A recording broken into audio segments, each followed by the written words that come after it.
what happens when your model just absolutely refuses to learn anything at all? Well, today we are demystifying that exact phenomenon. We're looking at the condition known as model underfitting. What exactly is underfitting? In machine learning, we spend so much time running away from overfitting. That's the overachieving model that memorizes the exact training data down to the random noise, but then completely faceplants when you show it something new. But if overfitting is hypercaffeinated memorization, underfitting is pure, unadulterated apathy. It happens when a model is literally too simple to capture the underlying structure of the training data. The absolutely crucial takeaway here is the consequence. It performs poorly on both the training set and the unseen data. It doesn't just miss the complex, subtle nuances. An underfit model misses even the most painfully obvious patterns. It leaves you with a sky-high error rate across the board, which pretty much proves that no meaningful learning has actually taken place at all. Moving on to Section 2, defining the underfit model. Let's ground this with some analogies. I absolutely love this analogy from the source material. Think about the lazy student. Imagine someone who cracks open the textbook, reads only the very first page, slams it shut, and then just decides they're going to guess their way through the exam. What's going to happen? Well, they're going to get terrible scores on their daily homework, which represents our training data, and they are going to spectacularly fail the final exam, which is our validation data. No amount of extra testing is going to fix the fundamental problem here, which is a complete lack of studying.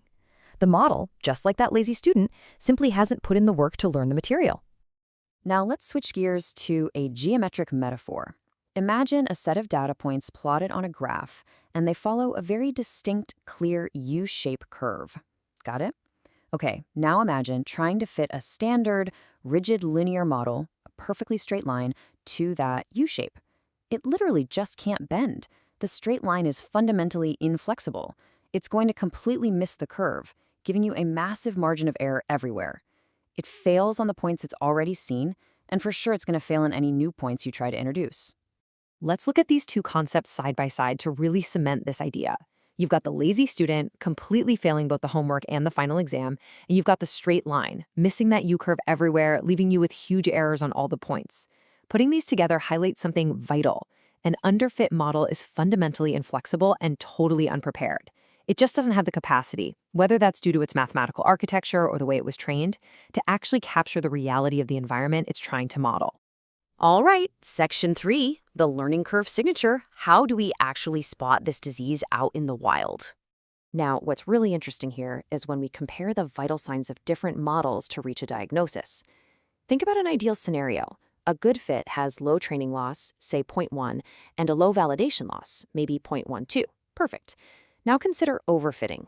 The training loss is tiny, like 0.01, because it memorized everything, but the validation loss spikes up to 0.5. But look at our main patient today, underfitting. The training loss is high at 1.2, and the validation loss is right there with it at 1.3. The diagnosis? The model is just way too simple. When we visualize this specific underfitting signature, the most important thing to notice is how stubbornly high both of those numbers are. You've got training loss sitting at 1.2 and validation loss at 1.3. There's no clever trick happening behind the scenes. The model is just performing poorly across the whole shebang. Seriously, if you see numbers like this popping up on your dashboard, your model is practically screaming at you that it has no idea what's going on. And if you plot this out over time, over many epochs, this is exactly the structural signature you'll see. Both loss curves are high, and both curves are completely flat. Unlike overfitting, where you see this massive widening gap between a plummeting training loss and a skyrocketing validation loss, well, here, there is no gap. The training loss doesn't drop, the validation loss doesn't drop. They are just consistently, predictably bad. Which brings us to Section 4, the 5 root causes. Time for the post-mortem checklist. Here is your rapid-fire overview of the 5 most common culprits behind underfitting. 1. The model is simply too small. 2. The training duration was way too short. 3. You've got excessive regularization. 4. Poor feature engineering. And 5. The data itself is just too noisy or complex. Keep this checklist in your back pocket. Now, let's break these down one by one so we can really understand the mechanics at play. So, the crucial point for cause number 1 is that a model can quite literally just be too small. That means it doesn't have enough parameters to mathematically represent the complexity of the data. For example, imagine trying to use a linear model for XOR classification.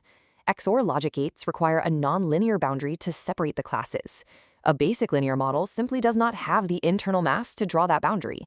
It's kind of like asking an artist to paint a vibrant masterpiece, but you only give them a single gray crayon. The capacity just isn't there. Because number 2 is incredibly common, especially when you're just starting out. The training was simply too short. When we train models, algorithms like gradient descent need time to incrementally step toward a better solution over multiple epochs. If you stop the training prematurely, say killing the process after just 2 epochs, when the loss was actually still actively dropping, you've essentially pulled the cake out of the oven before it was fully baked. The model was learning, it was totally capable, but you just didn't give it enough time to actually converge. Because number 3 is excessive regularization. Now, regularization techniques, things like L2 weight decay or dropout, are great. They're specifically designed to stop a model from overfitting by penalizing overly complex weights. They hold the model back a bit. But if you set these parameters too high, like cranking weight decay up to 1.0 on a tiny neural network, you aren't just holding it back, you are completely crippling its ability to learn. You've placed so many restrictions on the model that it's basically terrified to update its weights at all, which reads right to underfitting. Let's look at cause number 4, poor feature engineering. Sometimes the model architecture is perfectly fine, but the data you're feeding it is fundamentally flawed. If your input features just don't contain enough signal, the model can't find a pattern. The example from the source is perfect. Imagine building a face recognition system, but the only data you feed it is overall pixel color. You completely ignore geometric shapes, edges, the distance between the eyes, everything. The signal just isn't there. The model will underfit because you're asking it to solve a puzzle with half the pieces missing. And this brilliantly illustrates our 5th and final cause. The data is just too noisy or complex.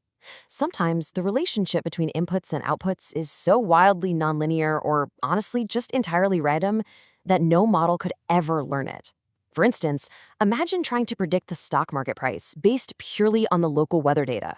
There's no real predictable relationship there. The model is going to underfit because it is desperately searching for a pattern in pure, unadulterated noise.